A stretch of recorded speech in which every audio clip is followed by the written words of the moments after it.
Eric Tymoigne is an associate professor of economics at Lewis and Clark College and a research associate at Levy Economics Institute of Bard College.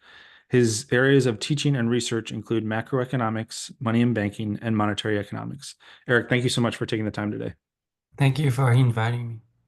So, to start, I've been asking this to a number of economists, but I'm curious what you think of this. How much money should exist? Whatever is needed to meet the needs of an economy. Okay. What are the needs? Well, people need money to transact goods and services. They need money to pay each other. So they have debts and they need to clear these debts. They want to hoard some money. Okay. And here I just talked about how people, but there are more entities in an economy than people. There are businesses, there are banks. Okay. And what you want is a money supply that is as accommodative as possible, that is flexible enough to meet the needs of a growing or shrinking economy. Okay, the catch here is to make sure that when money is created, it's created in a way that is sound. So the way we do that in the framework and analysis I use, we look at Hyman Minsky. Hyman Minsky said that you want to promote what we call hedge finance. And the idea of hedge finance is that you want to make sure that when banks create money, they do so in a way that is consistent with expected growth of income. So you don't want to provide credit on the basis of rising asset prices. You want to create money on the basis of rising income, and income should be the source of repayments of debt, not selling assets. Okay, so to take a concrete example, when you want to obtain a mortgage, okay, the bank should verify that you have a job, that you have an income. Um, and so you don't want to do what we had during the 2008 crisis. We had what we call ninja loans, okay, no income, no job, no assets. And the expectations, how would you repay? Well, the expectation is that the home price would rise. And so we could sell the house, make a capital gain, recover the past due payments, and go on this way. And so that's a unsound way to create money. You want to create it based on income.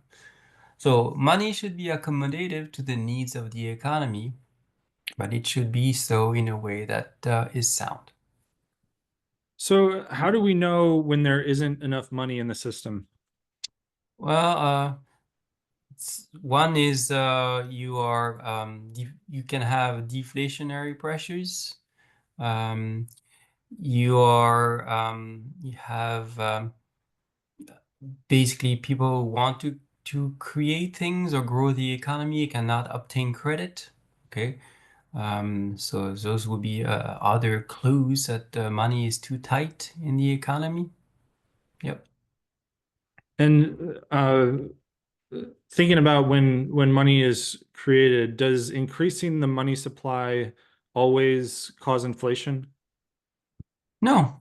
Um, the uh, the m- what can cause inflation is a spending.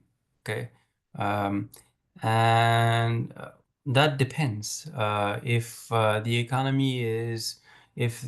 economy can grow, okay, then in that case, more spending will lead to more production, okay, instead of more inflation.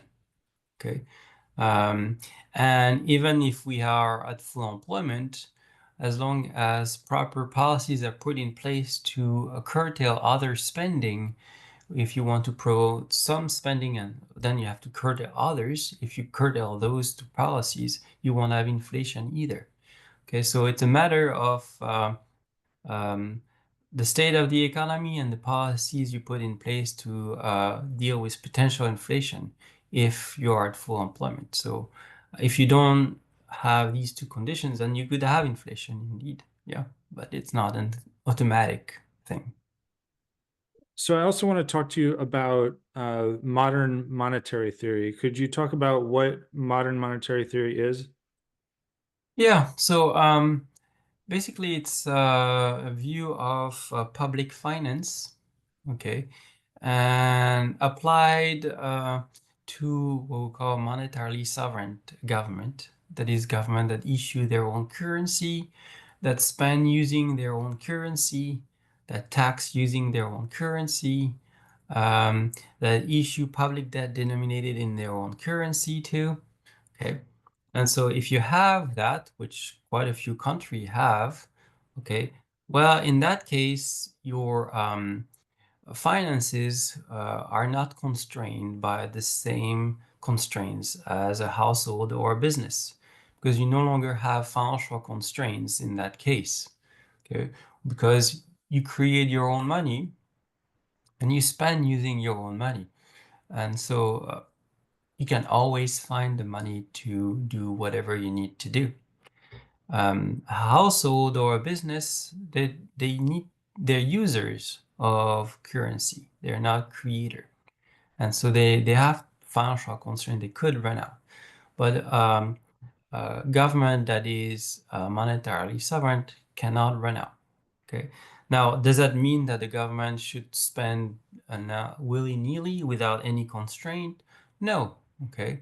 There are other constraints you need to deal with. The first one is a political constraint. You need to make sure that a government basically follow the will of its population and implement a political agenda that fulfill whatever the population desires. So you want to have as democratic a society as possible.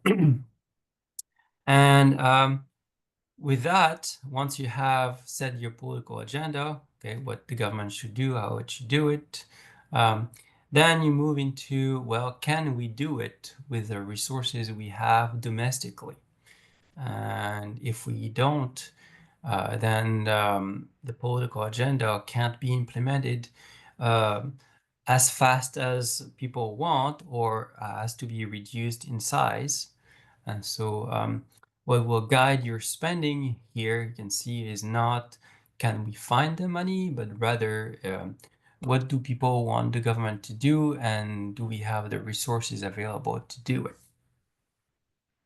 So Yeah. And so with that, the implications, I don't know if we are going to go there, is that uh, the metrics to judge policy making change and how you do policy making change. So maybe we'll address that.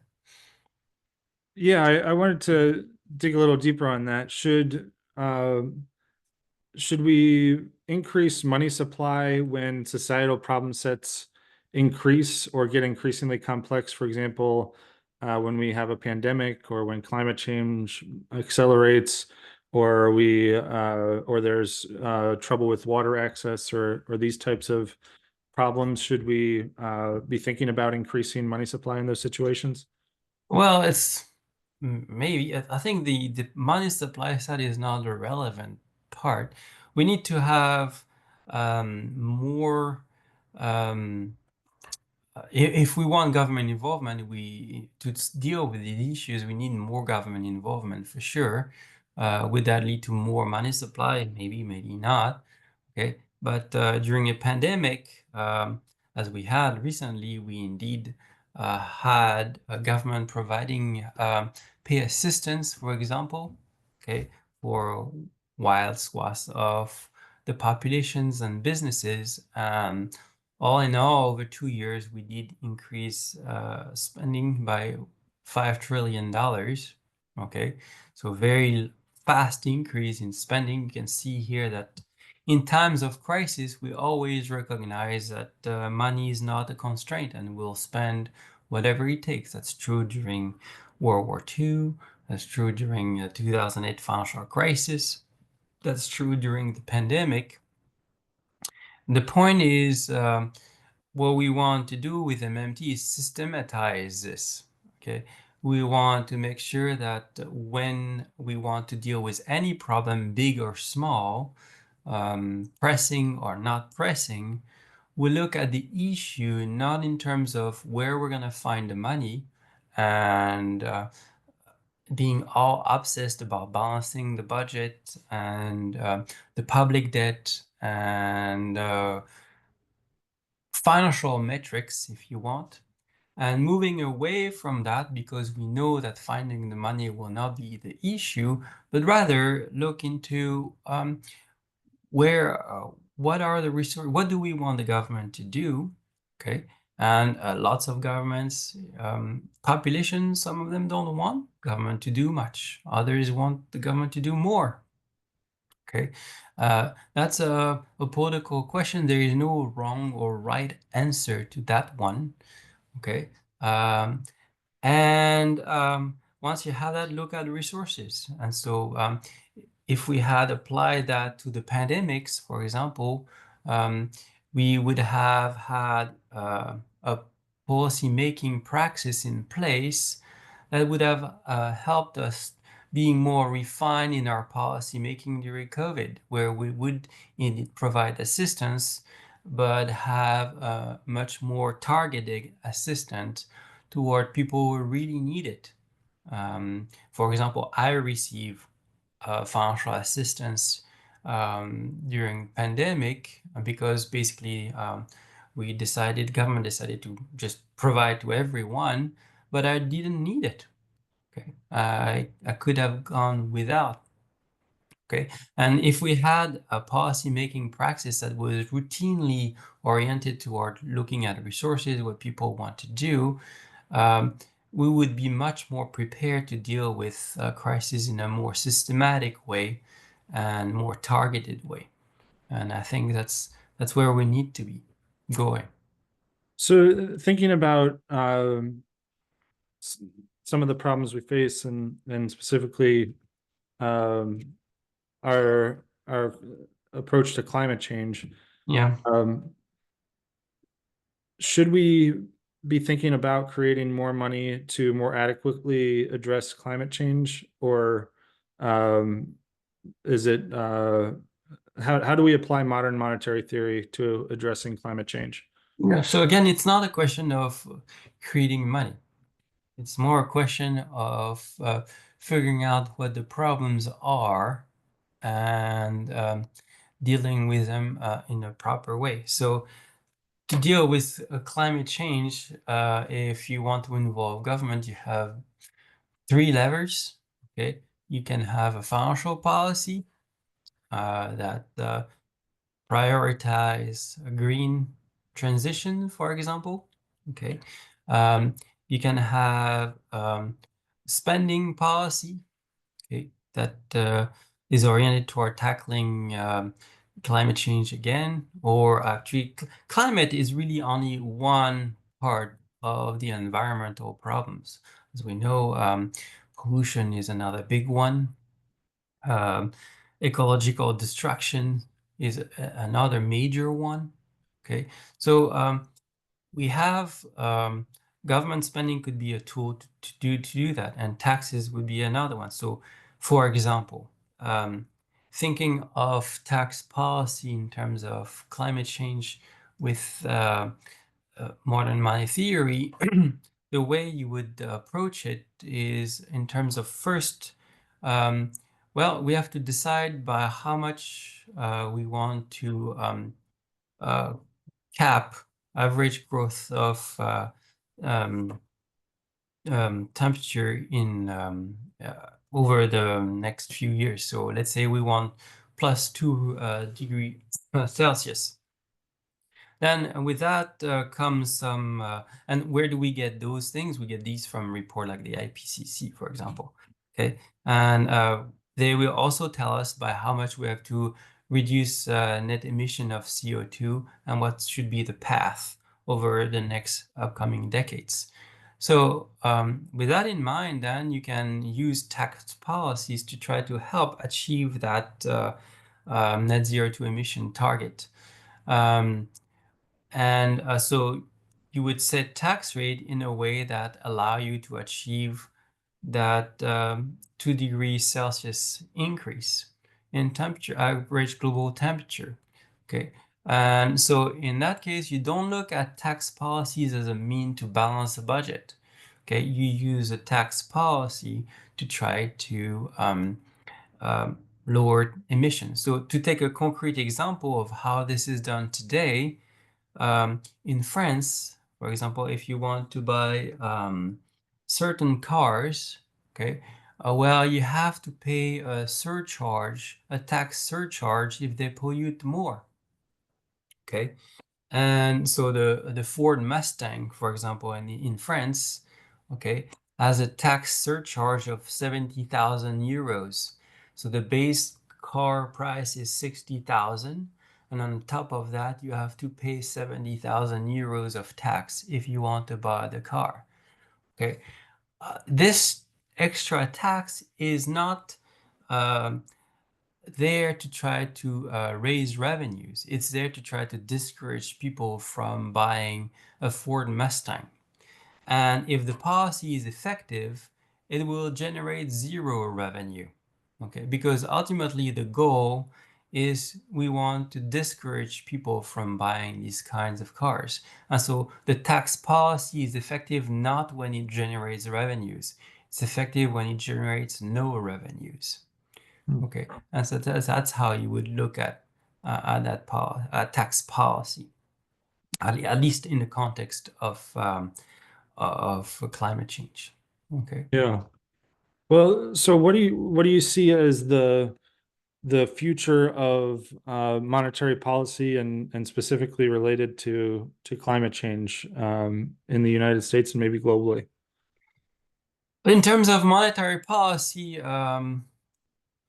well, there it's I think the central bankers have been hesitant to get involved in climate change policies through the central bank. They see that as too political. Um, I think they should get more involved by uh, prioritizing discount window, for example, lending to um, activities that promote green activities. Okay, by doing credit control types of policies too. That would be another thing you could do. Okay, where you set targets of lending for specific activities, and you tell bank you should get involved in those things. So more direct involvement. I think overall, given the size of the problem and how fast things are going, uh, you can't let private finance deal with that issue. You're gonna have to have major government involvement and some form of planning to be effective with tackling that problem that is uh, really scary and dangerous. The more you look at it, the more dangerous it looks, distressing. So that means you need really large scale government involvement to deal with the problem. Yeah. What do you see as the future or what is the most needed research right now related to economics looking into the future, do you think? Oh, definitely. Climate is a big one, um, and more environmental issues. Okay. Aging is another one. Okay, aging societies. Um, and I guess those are the two big ones I would say at the moment. Awesome. Well, Eric, thank you so much for taking the time to share insights and talk about your work. And I hope we can continue the conversation down the road. All right.